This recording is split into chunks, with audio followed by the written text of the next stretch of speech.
Hi, it's Arnie Singer, founder of I2IDO.com and author of From I to I Do, How to Meet, Date, and Marry Your Mr. Right.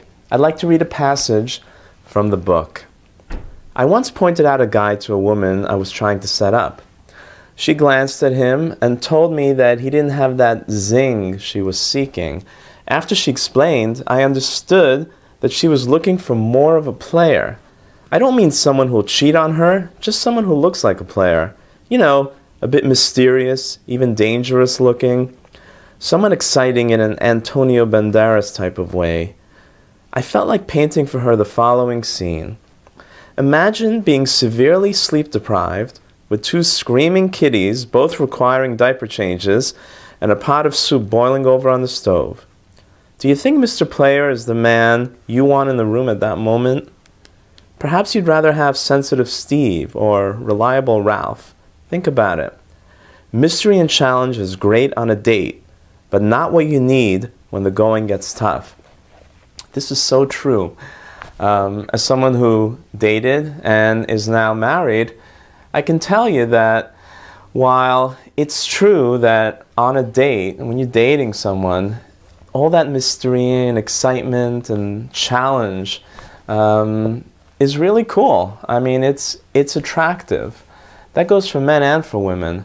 But when you're married, you have children, and you have stuff going on, that sort of challenge is not always the best thing. And I know that a lot of women that I speak to are looking for men that have that edge, that have that sort of, that are going to challenge them, that are going to sort of give them that edge. And that's, I'm not saying that's not important, because obviously that adds to the chemistry, to the excitement, to the attraction.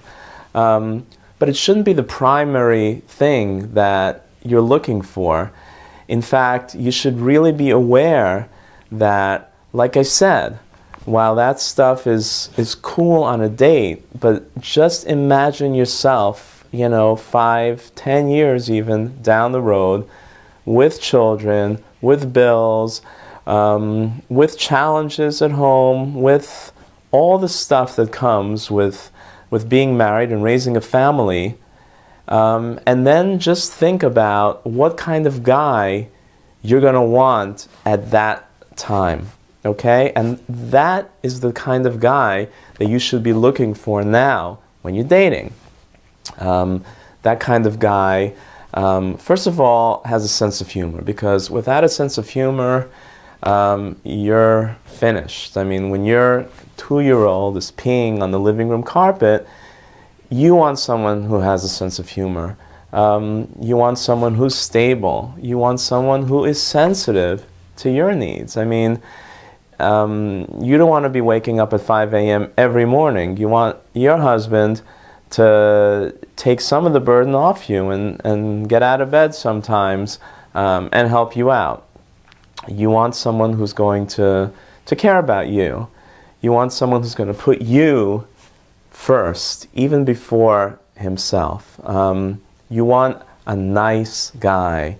You want, as we say, a mensch. These are the qualities that you should be looking for.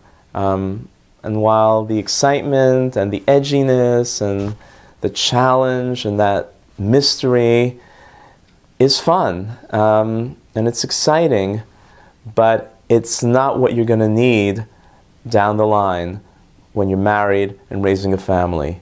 So make sure you're looking for the right thing in a man, and hopefully in a future spouse.